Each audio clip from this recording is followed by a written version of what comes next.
Hello, my name is Hannah Hurdle, and I'm the Library e-learning specialist at Oppenheimer Library here at UALR. In this video, I will be discussing designing course content with proper accessibility practices in mind. Designing with accessibility in mind can be tricky, and often it can feel overwhelming if you don't know where to start. So let's first begin with a definition of what accessible means. Accessible means a person with a disability is afforded the opportunity to acquire the same information, engage in the same interactions, and enjoy the same services as a person without a disability in an equally effective and equally integrated manner with substantially equivalent ease of use. The person with the disability must be able to obtain information as fully, equally, and independently as a person without a disability.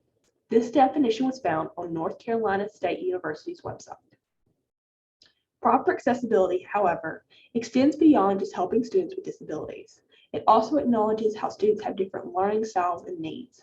Content that is accessible is more easy to access, view, and use, which makes learning easier for all students and therefore promotes student success for all students. But what does accessibility look like when it comes to designing your course or content for your course? In this video, I'll be going over 11 practical steps you can take to make your course content more accessible. However, proper accessibility practices extend beyond what is covered in this video. Please view the supplemental content that goes with this video for more information. So now I want to highlight a couple of resources that I have in the supplemental content for this week's video. So first is the UALR accessibility checklist. I created this checklist for the library to help guide us through making library instruction class content more accessible for students. So it highlights making content that's easier to see and hear, looking at text and making it readable and understandable, creating captions for multimedia, making headers accessible, tables, linking to documents, etc. The second resource is the USF SP Distance Learning Accessibility Checklist Quiz. This quiz is to help you gauge what accessibility practices you are currently using and which ones you're not, or might not even know you need to do. After completing the quiz, you're provided different tips and tutorials on ways to make your course content more accessible for students. So you can answer yes, no, not sure, or not applicable for text, links, images, audio, and more. And you can submit your results. And they will give you tips on how to make your content more accessible.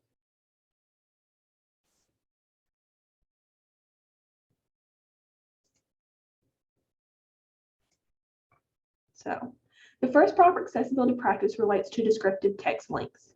Suspicious link text should be reworded so that it's more descriptive of its destination when read out of context. And any extra text is removed, such as click here, read more, info here, etc. The purpose of a link should be evident, and ideally, even when the link is viewed on its own. An empty link should be removed or provided text within the link that describes the functionality and or target of that link. So for example, I have click here if you want to learn more about library resources, an incorrect example. Then the correct example would be learn more about library resources by visiting Oppenheimer Library online. The second proper accessibility practice relates to underlined text and hyperlinks. Text should not be underlined unless there's a distinct need for it. Underlined text is usually used to represent that something is hyperlinked. And color should not be relied on as a navigational tool or as the sole way to differentiate items. Color is not meant to be used as the only way of conveying information or identifying content. Example, making hyperlinks blue but not underlining them as well. Instead, it's best to use bold or italics to emphasize text rather than color.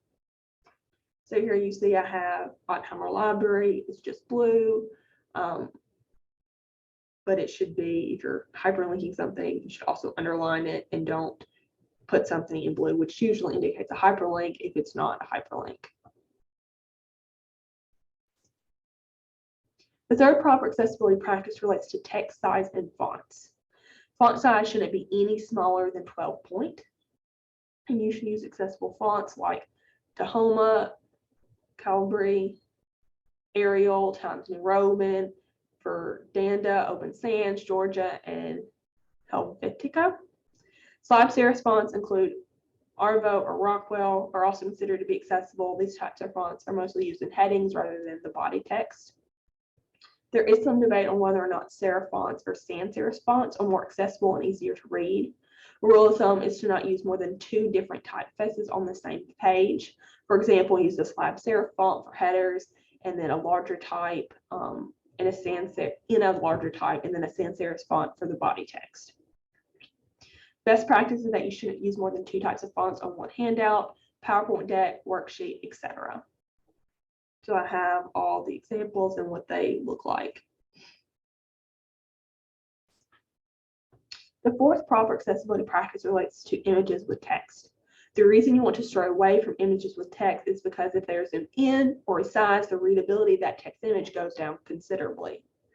As you can see in my example, versus just using text on the PowerPoint. So images text should be resizable and you can still read them, or replaced with actual text, or avoided where possible. Example, rather than including the below photo of the text that I mentioned, just include Home Sweet Home as text on the page. The fifth proper accessibility practice relates to hashtags. Any hashtag should be easy to read and accessible. This means capitalizing each individual word included in the hashtag. It is also best to never use all caps to highlight the importance of something. Words in all caps can be difficult to read. It's better to use proper headings or bold words you wish to highlight depending on the situation. So for example, I have come visit Ottheimer Library. Every single word starts with a capitalized letter and the rest is lowercase, and that incorrect example is everything is lowercase, and it'd also be incorrect if everything was capitalized. The sixth proper accessibility practice relates to video captions. Videos should have proper captions. If videos are linked from other sites like YouTube, you need to make sure the captions are correct. Do not rely solely on YouTube's auto captioning feature, because oftentimes there are words are wrong, things are misspelled, acronyms aren't displayed correctly, things like that. In some video players like YouTube, you can also upload transcripts to create captions. And then in the opposite, you can use the captions to create a transcript.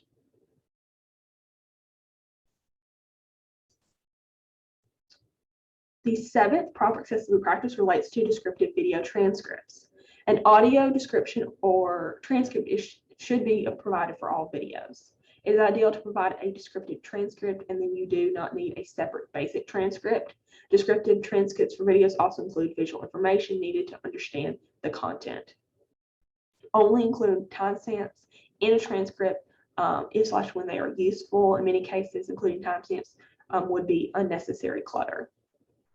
So here's an example of a transcript that I created for the mini professional development series. It has a clear title and a section indicating when the transcript will begin. I also use proper headings as well. Here we have an example of a transcript that includes links to make it more useful and the information more accessible. And then here's a transcript that has added headings again and include to provide more clarifying information. Headings can be added as long as it's clear that it's not part of the actual audio. So you just need to make that distinction clear. The eighth proper accessibility practice relates to headings. Pages should have clear titles and are organized using descriptive section headings. Clear titles tell viewers what the page or section of the page is about, leaving no room for confusion. Users are informed about their current location within a set of related pages, and this could be done with subtitles or subheadings. All headings should contain informative content, and any empty headings should be deleted if they're not necessary to the heading. And from informative content just means that the heading has information in it relative to the page or section of the page. If there's no need for a header, then delete it rather than creating an empty header. The document heading should be restructured to ensure that heading levels are not skipped. So a clear, consistent heading structure is provided generally with heading 1 and then having subheadings, except for simple pages, most web pages should have a heading structure. So that would be, for example, heading 1, heading 2, heading 3, and they get gradually smaller. In Word, you don't want to just bold headings or increase the font size. Use the heading feature to create proper headings.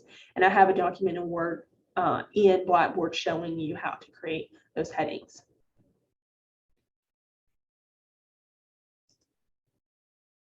The ninth proper accessibility practice relates to alt text for images. Images should include alt text in the markup/code. So complex images have more extensive descriptions near the image, or perhaps as a caption or descriptive summaries built right into a neighboring paragraph. Icons, graphics, and buttons should be treated the same. Appropriate alternative text provides the content of the image and/or the function of the link, represents the content. Alt text provides the viewer with the most important information. In addition, descriptive alt text explains the purpose of your image, graph, or chart to users who are visually impaired. So we have an example of the alt text. So alt text example, a puddle on the floor, and link with how to use headers in Word. That same document shows you how to add alt text to images in Word as well. So the 10th proper accessibility practice relates to image descriptions. Image descriptions provide additional details. And this would be, like I mentioned earlier, alt text goes in the coding, which you can see in that document for Word, but it also, you can also have the image description, which is like the caption or neighboring paragraph next to the image. So for images with text in it, write out the image text verbatim as alt text. So that home sweet home, you put in the alt text section, home sweet home. But when composing a description or image, you can include the placement of objects in the image color or image style, so paintings, a graph, etc., names of the people in the image, clothes if they are an important detail, animals, the placement of the text, emotions such as smiling, surroundings, etc. So I have for the image description, a pot of water in the middle of the kitchen floor, compared to just the alt text, which would be a puddle on the floor. So the 11th proper accessibility practice relates to moving/flashing graphics and images. It is, and there's about to be some flashing images on the screen. So if you are going to use them, you need to have some kind of content or flashing warning. So it is best practice to not include content that flashes at particular rates and patterns or that moves. If you do, like in the previous slide, users should be warned before flashing content is presented and provided alternate content when necessary and or possible. And there should be some way or mechanism to switch off animations unless they are essential. So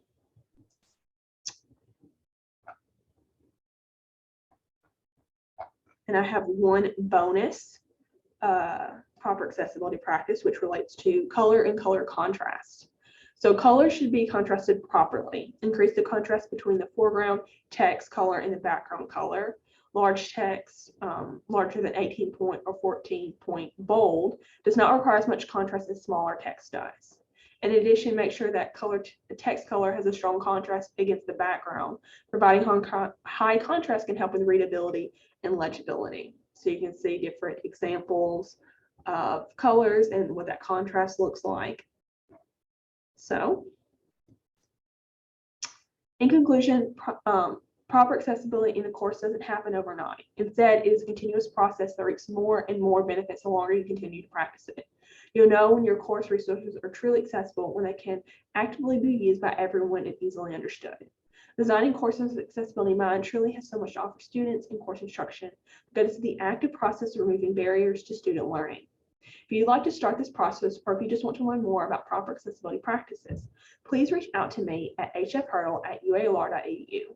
I'd be happy to help you on the journey to better accessibility for your students. Thank you.